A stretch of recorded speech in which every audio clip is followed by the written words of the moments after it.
नमस्कार, मैं हूं आंचल आनंद। 10 बजे की 10 बड़ी खबरों में आपका स्वागत है। बुलेटिन की शुरुआत करते हैं आज की सबसे बड़ी खबर से। झारखंड के देवघर में बाबा धाम के पास भगदड़ मचने से 11 कांवड़ियों की मौत हो गई है, जबकि 50 लोग घायल हो गए हैं।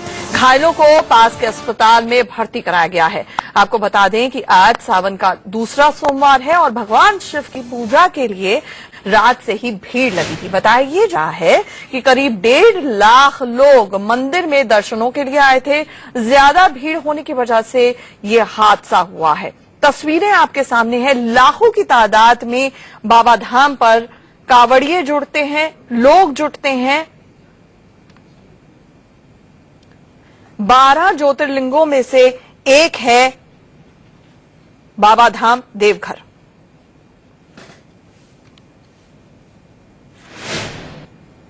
जी हम वही संपत्ति के बचा है, कुछ कहाँ अपने भागे हैं। ये सब प्रशासन के कमी हम लोग के सामने हुआ है। हम लोग भीड़ भर जन कमरिया भर आता है, प्रशासन लाठी चार्ज किया नहीं करता, लाठी चार्ज नहीं होता। पुलिस की कोई व्यवस्था नहीं और यहाँ जो भी प्रशासनिक एकदम लचर है। 4 सवा 4 के आसपास मंदिर के पट खोलने की अफवाह फैली या फिर खबर आई और उसमें लोग सोए हुए थे और सिंगल फाइल का सिस्टम वहां लगा हुआ था और ये काफी दूर है, मतलब शहर के आउटस्कर्ट्स में है और पुलिस लाइन से भी, पुरानी पुलिस लाइन जिसको कहा जाता था उससे भी आगे है, फायर स्टेशन के आसपास है, मेन रोड पर ही है।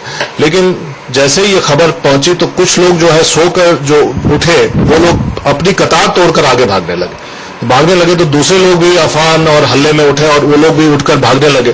तो ये जो भगदड़ हुई उसी में कुछ लोग गिर गए और गिरने के पश्चात जैसे ही होता है भीड़ ऊपर से आती चली गई। और हमारे साथ हमारे सहयोगी मुकुंद पंडित इस वक्त फोन लाइन पर जुड़ रहे हैं। मुकुंद, जानना चाहेंगे सबसे पहले घायलों का क्या हाल है? 50 से ज्यादा लोग घायल हुए थे और ये बड़ी प्रशासन की और पुलिस की चूक बताई जा रही।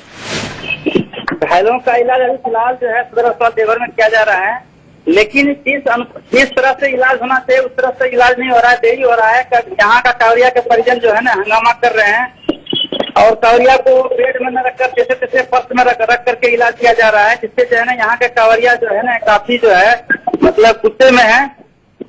मुकुंद, आपसे ये जानना चाहूंगी, ये प्रशासन की बड़ी चूक है और बताया ये जा रहा है कि भगदड़ मची इसलिए क्योंकि पुलिस ने लाठीचार्ज किया, क्या यही वजह है? नहीं, देखिए जो है रविवार के रात्रि से ही कांवड़ियों की लाइन जो है ना लंबी लगी हुई थी और भीड़ को नियंत्रण करने के लिए पुलिस जो है बैरिकेडिंग यानी बांस के द्वारा जो है ना रोकने का प्रयास किया जा रहा था, लेकिन कांवड़ियों का प्रेशर इतना ज्यादा था कि जो है ना कि कुछ कांवड़िया गिर गया, उस कांवड़िया के ऊपर जो है दूसरा कांवड़िया चढ़ने लगे, जिससे जो है ना 11 कांवड़िया की मौत हो गई और जो है 35 से अधिक जो है कांवड़िया घायल हो गए।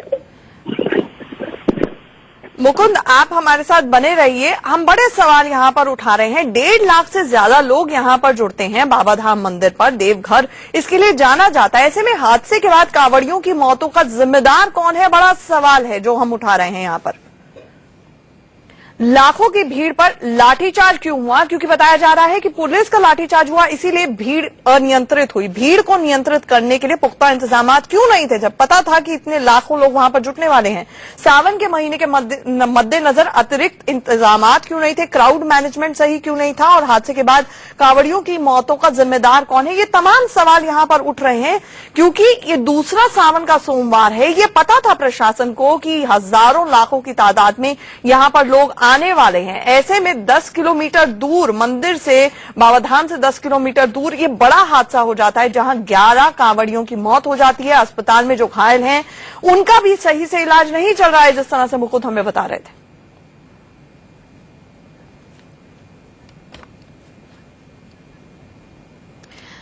अब इस पूरे मामले पर देवघर के सांसद निशिकांत दुबे ने क्या कुछ कहा वो भी सुनवाते हैं। मैं खुद से व्यक्तिगत तौर पर इससे आहत हूं और मैं अपनी जिम्मेवारी लेता हूं कि इसमें सभी लोगों के बावजूद मैं सबसे बड़ा दोषी अपने आप को पाता हूं। घटना की पुनरावृत्ति नहीं हो इसके लिए मैं लगातार पिछले 5-6 साल से प्रयासरत हूं। इसमें इंफ्रास्ट्रक्चर क्रिएट करने की आवश्यकता है। क्यू कॉम्प्लेक्स का पैसा 2012 में केंद्र सरकार ने दे दिया है, 2013 में राष्ट्रपति महोदय ने इसका शिलान्यास कर दिया और 3 साल में अभी तक हम लोग एक ईंट नहीं जोड़ पाए हैं। तो राजनीतिक इच्छा शक्ति है, उसमें राज्य सरकार और केंद्र सरकार को एक नई योजना बनाने का सवाल है कि जितने श्रद्धालु चाहे शिरडी आ रहे हो चाहे तिरुपति आ रहे हो, उसमें से सबसे ज्यादा श्रद्धालु देवघर में आते हैं। और जहां कहीं भी आप स्मार्ट सिटी बनाने की बात कर रहे हो, हृदय बनाने की बात कर रहे हो, विकास करने की बात कर रहे हो, एम्स खोलने की बात कर रहे हो, देवघर जो है उससे ज्यादा डिजर्विंग है। और आज यदि बेसिकली हम लोगों को श्रद्धांजलि देना चाहते हैं, इस तरह की घटना पुनरावृत्ति नहीं हो ये देखना चाहते हैं, तो मेरा राज्य सरकार और केंद्र सरकार दोनों से आग्रह होगा कि आप जो है वहां एक देवघर की प्रॉपर व्यवस्था करिए, नहीं तो इस तरह की घटना बार बार होती रहेगी।